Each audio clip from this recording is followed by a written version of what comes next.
Prime 9 Tamil நேயர்களுக்கு வணக்கம். 2024ஆம் ஆண்டு ஜனவரி மாதம் 7, 8 ஆகிய தேதிகளில் சென்னை ட்ரேட் சென்டரில் உலக முதலீட்டாளர்கள் மாநாடு நடத்தப்படுது. இதுக்காக முதலமைச்சர் மு.க. ஸ்டாலின் தன்னுடைய எக்ஸ் வலைதள பக்கத்தில் என்ன சொல்லியிருக்காரு அப்படின்னா, தமிழ்நாட்டுக்கு 2030ஆம் ஆண்டுக்குள்ள $1 ட்ரில்லியன் அமெரிக்க டாலர் பொருளாதார வர்த்தகம் நடைபெற வைக்கணும். அதற்கான ஒரு கவன ஈர்ப்பாக தான் இந்த உலக முதலீட்டாளர்கள் மாநாடு நடத்தப்படுது. இந்த ஆண்டும் இந்த மாதிரி உலக முதலீட்டாளர்கள் மாநாடு நடத்தப்படுறதுல தமிழக அரசு ரொம்ப மும்முரமாக இருக்கு அப்படின்னு வெளியிட்டிருக்காரு. இது தமிழக அரசின் பொருளாதார கொள்கையில அடுத்த கட்டத்தை நகர்த்தி செல்றதுக்கான முன்னெடுப்பாக இருக்கும்னு பொருளாதாரர்களுடைய பார்வையில் பார்க்கப்படுது. பாரதிதாசன் பல்கலைக்கழகம் 38வது பட்டமளிப்பு விழாவுக்கு பங்கேற்பதற்காக பிரதமர் மோடி திருச்சி வந்தார். பட்டமளிப்பு விழாவுக்காக கலந்துக்கிட்ட அந்த மாணவர்களோட கலந்துரையாடி அதுக்கப்புறம் ஃபோட்டோ செஷன்லையும் ஈடுபட்டார். அந்த ஃபோட்டோ செஷனில் ஆளுநர் ஆர்.என். ரவியும் முதலமைச்சர் மு.க. ஸ்டாலின் அவர்களும் கலந்துக்கிட்டாங்க அப்படிங்கிறது ஒரு குறிப்பிடத்தக்க விஷயம். இந்த ஃபோட்டோ செஷன்லாம் முடிஞ்சு இந்த பட்டமளிப்பு விழாக்கள்லாம் முடிஞ்சதுக்கப்புறம் உரையாற்றிய பிரதமர் மோடி, வணக்கம் தமிழக மக்களே அப்படின்னு சொல்லி ஆரம்பித்து பாரதியாரையும் திருக்குறளையும் மேற்கோள் காட்டி பாரதிதாசனுடைய தமிழை பற்றி பெருமையாக பேசி, அது மட்டும் இல்லாமல் எனக்கு தமிழ் நண்பர்கள் எல்லாருமே அதிகம், அந்த தமிழ் நண்பர்களால் தான் எனக்கு தமிழ் கலாச்சாரம் தமிழ் மொழியை பற்றின அறிவு எனக்கு வந்துச்சு, தமிழ் எனக்கு அந்த அளவுக்கு ஆளுமையை உண்டு பண்ணியிருக்கு அப்படின்னு சொல்லி ரொம்ப பெருமையாக பேசியிருக்காரு. தனி விமானம் மூலம் இன்னைக்கு காலையில் திருச்சி வந்த பிரதமர் மோடி அவர்கள் பாரதிதாசன் யூனிவர்சிட்டியோடைய 38வது பட்டமளிப்பு விழாவில் கலந்துக்கிட்டு உடனே அங்கிருந்து திருச்சி பன்னாட்டு விமான நிலையத்துக்கு வந்தார். அங்கே அந்த புதிதாக கட்டப்பட்ட கிட்டத்தட்ட 1112 கோடி ரூபாய் செலவில் கட்டப்பட்ட அந்த புதிய பன்னாட்டு விமான நிலையத்தை திறந்து வைத்தார். திறந்து வைத்துட்டு பேசும்போது மோடி அரசு அவருடைய ஆட்சி காலத்தில் கிட்டத்தட்ட தமிழக மக்களுக்கு மட்டுமே 120 லட்சம் கோடி ரூபாய் செலவிடப்பட்டதாகவும் தெரிவிச்சிருக்காரு. இந்த கூட்டத்தில் கடைசியாக தேமுதிக நிறுவன தலைவர் புரட்சி கலைஞர் விஜயகாந்த் அவர்களுக்கும் மரியாதை செலுத்தினார். சினிமாவிலும் சரி அரசியலிலும் சரி கேப்டனாகவே திகழ்ந்தவர் விஜயகாந்த் அப்படிங்கிற ஒரு வாசகத்தையும் சொல்லியிருக்காரு பிரதமர் மோடி. பொதுவாகவே குடியரசுத் தலைவர், துணைத் தலைவர், பிரதமர் இவங்க எல்லாருக்குமே கான்வாய் அப்படின்னு சொல்லக்கூடிய கருப்பு நிற கார்கள் அவங்களோட பாதுகாப்புக்காக பயணிக்கிறது வழக்கம். எஸ்பிஜி அப்படின்னு சொல்லக்கூடிய உயர்மட்ட குழுவை சேர்ந்த பாதுகாப்பு காவலர்கள் இவங்களுக்கெல்லாம் அரணா இருப்பாங்க. இந்த கான்வாய் கார்களில் இருக்கிற சிறப்பு அம்சமாக அதை மேலே இருக்கிற கேமரா 360 டிகிரி என்னென்ன நிகழ்வுகள்லாம் நடக்குது அப்படிங்கிறத கண்காணித்து படம் எடுத்து இங்கே ரெக்கார்ட் பண்ணி கொடுக்கும். குண்டு துளைக்கப்படாத கார்கள், ஏதாவது அந்த வாகனுக்கு ஆக்சிடென்ட் ஆகிற மாதிரி இருந்ததுன்னா அதை முன்கூட்டியே சொல்லக்கூடிய அந்த வசதிகள்னு பல வசதிகள் இந்த காரில் இருக்குது. இதுக்கு முன்னாடி மு.க. ஸ்டாலின் அவர்களுக்கு கோர் செல் அப்படிங்கிற அந்த தனிப்படை பிரிவு மூலமாக டிஎஸ்பி, அப்புறம் கூடுதல் டிஎஸ்பி, இன்ஸ்பெக்டர் இவங்க தான் பாதுகாப்பு அரணாக இருந்திருந்திருக்காங்க. ஏற்கனவே அவருக்கு 6 கார் இருக்குது. இது போக இன்னும் 6 கார் இவர் கூட பயணிக்குது. ஜனவரி 1 புத்தாண்டு நாள் அன்று அவருடைய தாயார்கிட்ட ஆசீர்வாதம் வாங்க கிளம்பும் போது கூடவே இந்த கான்வாய் கார்களும் பயணித்தன.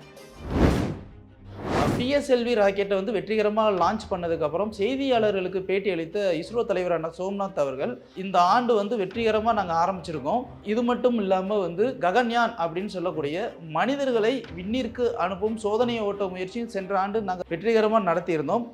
இது மட்டும் இல்லாமல் இந்த ககன்யான் திட்டத்தை இன்னும் ஒரு 2 தடவை சோதனை ஓட்ட முயற்சித்து பண்ணுவோம். இந்த ஆண்டு மாணவர்கள், விஞ்ஞானிகள் பலருடைய திறமையை பயன்படுத்தி 12 முதல் 14 ராக்கெட்டுகள் வரை பல்வேறு ஆய்வுகளுக்காக நாங்கள் லான்ச் பண்ணுற ஐடியாவில் இருக்கோம் அப்படின்ற ஒரு விஷயத்தையும் சொல்லியிருக்காரு.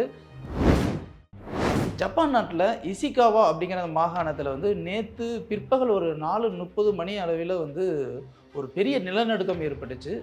அது எப்படின்னா கிட்டத்தட்ட பூமிக்கு அடியில் ஒரு 10 கிலோமீட்டர் ஆழத்தில் இருக்கிற அந்த நிலநடுக்கம் ரிக்டர் அளவில் 7.6 அப்படின்னு பதிவாச்சு. அதுக்கப்புறம் அது 6.6, அதுக்கப்புறம் 5.6, இப்படி ஒவ்வொரு கட்டங்களாக மாறி மாறி கிட்டத்தட்ட 80 தடவை அந்த நிலநடுக்கம் பதிவாச்சு. இது பதிவானதுனால மக்கள் பயங்கர பீதி அடைஞ்சாங்க. அது மட்டும் இல்லாமல் அது கடற்கரை ஒட்டியே இருக்கிற மாகாணம் அப்படிங்கிறதுனால அங்கே அலைகள் கிட்டத்தட்ட 16 சென்டிமீட்டர் உயரத்துக்கு எழுந்து விழுந்ததுனால சுனாமி பீதியும் எங்களுக்கு கொடுக்கப்பட்டுச்சு. அங்கே இருக்கிற ஜப்பானிய அரசாங்கம் என்ன சொல்லிட்டாங்கன்னா, தாழ்வான பகுதியில் இருந்து உயர்வான பகுதிகளுக்கு செல்லுங்க அப்படின்னு சொல்லிட்டு எச்சரிக்கையும் விடுத்துட்டாங்க. எச்சரிக்கை விடுத்ததுக்கப்புறம் பெரும்பாலானோர் போனாங்க. அப்படி இருந்துமே உயிரிழப்பு இதுவரைக்கும் 40 அப்படின்ற வரையும் சொல்லிக்கிட்டு இருக்காங்க. இது மட்டும் இல்லாமல் ஜப்பானில் இருக்கிற இந்திய தூதரகம் என்ன சொல்லியிருக்காங்கன்னா, ஜப்பான் ரக்கான் மாகாணத்தில் கிட்டத்தட்ட 50,000 இந்தியர்கள் இருக்காங்க. அவங்க எல்லாருமே ரொம்ப பாதுகாப்பாக இருக்கணும் அப்படின்னு சொல்லிட்டும், அவர்களுக்கு ஏதாவது ஒரு உதவி தேவைப்பட்டால் இந்திய தூதரகத்தை நீங்கள் அணுகலாம் அப்படின்னு சொல்லியிருக்காங்க. யூபிஐ யூனிஃபைடு பேமெண்ட் இன்டர்ஃபேஸ் அப்படின்னு சொல்லக்கூடிய அந்த கேட்வே மூலமாக தான் வந்து பண பரிவர்த்தனைகள் எல்லாமே நடக்கும். அதாவது மணி டிரான்ஸ்ஃபர் எல்லாமே அது மூலமாக தான் நடக்கும். எஸ்பெஷலி வந்து கூகுள் பே, ஃபோன்பே, பேடிஎம் இந்த மாதிரி எல்லா டொமைன்களுமே வந்து என்னென்னா இந்த யூபிஐ அப்படிங்கிற அந்த இன்டர்ஃபேஸ் அந்த ஒரு கேட்வே மூலமாக தான் ட்ரான்ஸ்ஃபர் பண்ணோம்.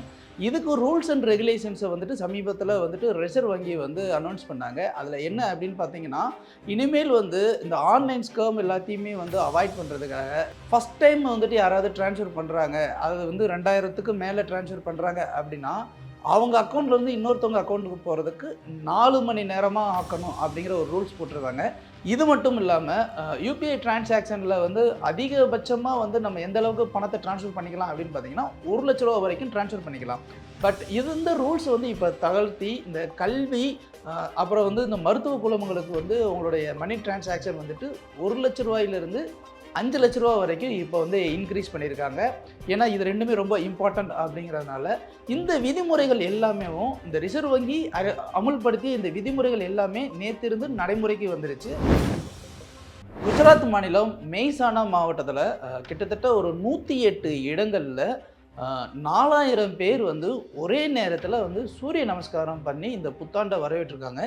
இது வந்து ஒரு கின்னஸ் புத்தகத்தில் வந்து இடம்பெற்றிருக்கு. இதை பாராட்டும் விதமாக மத்திய உள்துறை அமைச்சர் அமித்ஷா அவர்கள் தன்னுடைய எக்ஸ் வலைதள பக்கத்தில் என்ன போட்டிருக்காரு அப்படின்னா, நமது தேசியம் நமது கலாச்சாரம், இந்த புத்தாண்டை வரவேற்கும் விதமாக இந்த மாதிரி இந்திய மக்கள் வந்து 4000 பேர் ஒருங்கிணைந்து ஒரே நேரத்தில் சூரிய நமஸ்காரம் பண்ணி வரவேற்றது இந்தியாவுக்கு பெருமை, அது கின்ன சாதனை புத்தகத்தில் இடம்பெற்றிருக்குன்னா அப்படிங்கிறது ரொம்பவே பெருமை அப்படிங்கிற மாதிரி ஒரு விஷயத்தை சொல்லியிருக்காங்க. உத்தரப்பிரதேச மாநிலம் அயோத்தியில் ராமர் கோயில் புதுசாக பிரதிஷ்டை பண்ணி அதுக்கு வந்து கும்பாபிஷேக விழா எடுக்க போகிறாங்க வர ஜனவரி 22ஆம் தேதி. இதுக்காக ஸ்ரீ ராம ஜென்ம பூமி அப்படிங்கிற அந்த அறக்கட்டளை பல்வேறு பணிகளை செஞ்சுக்கிட்டு வராங்க. இதில் ஆர்எஸ்எஸ் அமைப்பு தமிழகத்தில் பல்வேறு தலைவர்களை அழைக்கும் விதமாக பத்திரிகை அடித்து ஒவ்வொரு வீட்டுக்காக போய்கிட்டு இருக்காங்க. கும்பாபிஷேகத்தில் கலந்து கொள்ளும்படி அழைப்பு விடுத்தாங்க. பாஜக தமிழக தலைவர் அண்ணாமலை அவர்களுக்கும் கொடுத்து கலந்து கொள்ளும்படி அழைப்பு விடுத்தாங்க. இந்த மாதிரி ஒவ்வொருத்தவங்களுக்கும் முக்கிய தலைவர்களுக்கு பத்திரிகை கொடுக்கும் வண்ணம் அதே மாதிரி தமிழக சூப்பர் ஸ்டார் ரஜினிகாந்த் அவர்களுக்கும் இன்னைக்கு அவங்க வீட்டுக்கு போய் பத்திரிகை கொடுத்துருக்காங்க. ரஜினிகாந்த் வந்து வருவாரா வரலையா அப்படிங்கிறது வரும் 22ஆம் தேதி அன்னைக்கு மட்டும்தான் நமக்கு தெரியும்.